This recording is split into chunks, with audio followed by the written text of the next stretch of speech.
David Lehter. Meil on valmis, mängijad on valmis, kena puus vilet ehk sõidame ja järjekordne pikem sööt ette.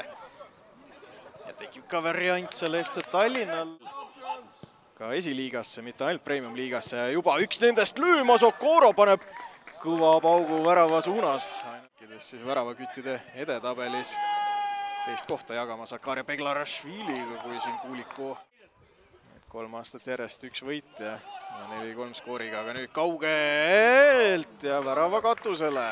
Äärde hoitakse mängus, oodatakse tsenderdusse, tuleb kõrge kaarega ja löök, ja ei olnud.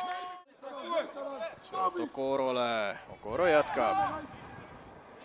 Lani murrab karistusalasse ka, sööt värava ette. FC Tallinna vasturünnakus saab omakorda Elva vasturünnak. Okoro löögikoht on olemas, virrutab, aga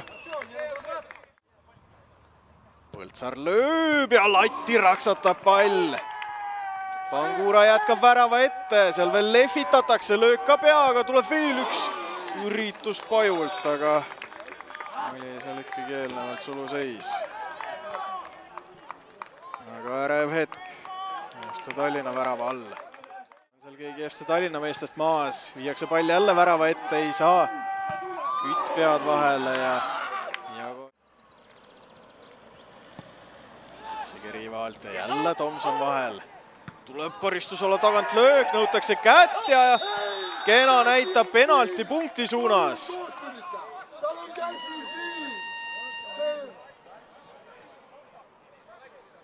Ja seal veel Elva mängijad räägivad kenale, et ei olnud mingit käega mängu, aga kena on veendunud. Vaatame siis. Ja tuleb FC Tallinna esimene ja ei keegi muu kui kapten Vladislav Tšurilkin. Viib külalismeeskonna 72. minutil 1-0 juhtima. Ja nüüd läheb ikkagi see mäng väga põnevaks. Esimene värav kirjas, kätte ei saanud. Aga sellegi poolest Põltsaar paremal äärel, tsenderdus, Tomson ja värava katusele. Lani sööt paremasse äärde, otse Villemsile, Villems kukub ja penalti Elvale! 83. minutil ja meil on 2 penalti mäng. Villems nõudis seda söötu sinna paremasse äärde. Sai. Ja läheme ikkagi nüüd teisele poole väljakut penaltipunktile. Varsti ehk näeme kordusest ka. Arhipov näitas, et väga kergelt Villems kukkus. Lanilt sööt. Või jätkab kaotusseisus Villems. Penalti teenija, palli taga, Usatšev vastas. Hiilib. Ja Elva viigistab 86. minutil Mauris Villems. Toob ikkagi Elva mängu tagasi ja nägu on naerul. Nüüd on muidugi põnev näha, et okei, Koppel ikkagi andis suunised 3 kätte, aga pall jääb FC Tallinnale, Toropov jälle. Lani tal vastas, Toropov läheb mööda, läheb löögile ka, aga Kruus püüab. Nurgalööki andmas. Kõrge kaare ka ja Kruusilt väga hea tõrje. See ebaõnnestub, Põltsaar. Tuleb kaarpall, tuleb ka jätk, aga tagumisse tsooni.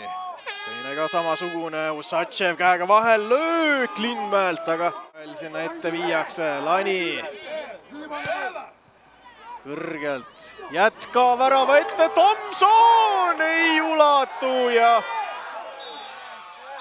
ja sellega ongi mäng läbi. Elva 1, FC Tallinna 1, 2 penaltit. FC Tallinna poolelt Artem Toropov, täna 1-1 viik FC Elvaga. Kui mängu eel oleks seda seisu pakutud, kas te oleksite selle viigiga rahule jäänud? No muidugi eesmärk oli võida, aga arvan, et 1-1 viik on aus tulemus. meil oli momendid, nendel oli ka ja arvan, et see on aus tulemus. Aga on raske öelda, kas oli penalti või mitte. No vaatame. Aga aus võistluslik mäng. Esimene mäng muru peal teil, kuidas tunne oli? Vahepeal, vähemalt esimesel poolel tundus, et ei olnud kuidagi harjunud, et pall põrkas, aga mida mängi edasi, seda rohkem harjusite ära sellega? Ja esimesel poolajal oli raske palliga mängida, sest ei ole harjunud selle murule, et treenime muidugi kunstmurul, aga see on midagi teine. Aga no proovime, hooaeg käib ja töötame edasi. No järgmisena mängite Tammeka duubliga Tartus, Sepa kunstmuru staadionil, täiesti teistsugune väljak. Mida sellest mängust oodata on? No, muidugi eesmärk on võita, et meil on vaja punkti ja no seal nagu te ütlete, et jaa, kunstmur on absoluutselt teistsugune, aga vaatame. Meil on olemas kogemad mängijad nagu Kirill Nesterov, Vladislav Tšurjuk ja nii edasi ja nendega on nagu väga meeldib mängida mulle nendega. Et just need vanemad mehed annavad kogemusega, või no on kogemusega teile toeks? Ja nad toetavad meid, annavad mingid nõudeid, et kuidas palliga mängida, kuidas mitte palliga mängida ja nad andavad nõudeid ja nendega on väga mulle meeldib mängida. No, te tegite Elvaga uuesti 1-1 viigi aprillis samamoodi. Miks teie mängud nii kuidagi võitluslikud on ja miks kogu aeg 1-1 viik? Kuigi eelmisel aastal te võitsite 3 korda neid. Raske öelda. No, nagu me ja Elva, me oleme võistluslikud meeskonnad, et meeldime võistluda, et murul esimene mäng on raske palliga mängida, aga proovisime ja lõime ühe värava penaltist, aga oli sama momendid ja Elva on hea tiim ja proovime järgmisel mängul neid võita. Aitäh sulle ja edukat kodudeka. Ja Maurice Willems siis Elva viigivärava autor ka meie juures. No, Maurice, 1-1 viik FC Tallinnaga. No, ma pakun välja, et see on seis, mis teid võib-olla ei rahulda praegu. Kindlasti. Ma arvan, et oleks natuke rohkem aega, me oleks võitnud seal. Ja me oleme kõiki mänge võitma, nii et kindlasti ei saa rahul olla selle punkti. Millest teil täna puudu jäi, et võitu ei tulnud? Ajast, ma arvan. Et eessa poole aeg oli hea kutid panid hästi, väravat ei tulnud, aga teine poole algus oli selline lipa-lapa veits hämasime. Vastased surusid, selle asemel oleks võinud juba seal panna nii, nagu me panime lõpus ja oleks seda mäng kotis. Ma arvan, jah, puhtalt aeg. No, sina penalti teenisid, penalti realiseerisid väga külma närviga või oli sul peas ka mingid mõtted, et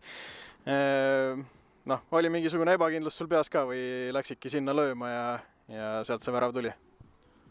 Ebakindlus kindlasti on. Ma arvan, et kui ma seal teenisin, siis ma teadsin, ma võtan palli ja ma lähen sisse selle. Et ma ei tea, minu jaoks penaltid on nagu see, et nagu Kossus on vauaviskad, need peavad kotis olema, siin on mingi küsimust. Ja nii ongi. No, teie jaoks oli teine mäng murul, tundub, et natukene ikkagi harjumatu teie jaoks ka, et pall ikkagi põrkas ja mingisugused sellised mustad puutud tulid sisse, aga mida mäng edasi, seda vast kergemaks läheb? Kindlasti. Muru oli kuiv ka, mis mängib suht palju rolli. Et me oleme siin trenni teinud, siis kui muru on märg, siis ei ütleks küll, et see on mingi väljaku viga midagi, aga ma arvan, et kui seda saaks veits kastana mänge, siis ei oleks üksteid põrkeid või selliseid asju. Järgmisena mängite Flora duubliga võõrsil, mida sellelt mängult oodata võib? Võitu. Ma arvan, et me läheme sinna võitmana.